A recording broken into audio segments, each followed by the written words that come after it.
ঐক্যবদ্ধ হন, এই অপশক্তিকে রুখে দিতে হবে। আমরা এই মুহূর্তে কোন বাংলাদেশে দাঁড়িয়ে আছি? আমার বয়স ৭৭, সারা জীবন সংগ্রাম করেছি একটা স্বাধীন সার্বভৌম গণতান্ত্রিক বাংলাদেশ দেখবো বলে। আজকে যে বাংলাদেশ দেখছি, এই বাংলাদেশের স্বপ্ন আমি কোনদিন দেখি।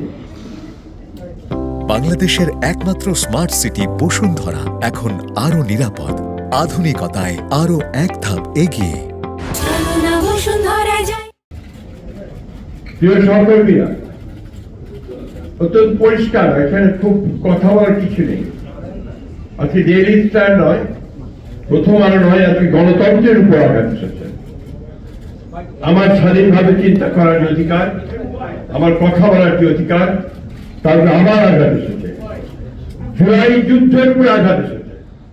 জুলাই যুদ্ধ ছিল এই দেশের মানুষের অধিকার প্রতিষ্ঠার যুদ্ধ, আজকে সেই জায়গায় আঘাত এসেছে। তাই আমি আমার অনুরোধ আপনাদের কাছে, কোন রাজনৈতিক চিন্তা দল নয়, সংগঠন নয়, সকল গণতান্ত্রিক আমি মানুষের এখন এক হওয়ার সময় এসে গেছে। আমরা যারা অন্ধকার থেকে আলোতে আসতে চাই, আমরা যারা আমাদের বাংলাদেশকে সত্যিকার অর্থেই একটা স্বাধীন সার্বভৌম গণতান্ত্রিক বাংলাদেশ হিসেবে দেখতে চাই, তাদেরকে আজকে শুধু সচেতন হলে চলবে না, রুখে দাঁড়াতে হবে। এখন রুখে দাঁড়ানোর সময় এসে গেছে।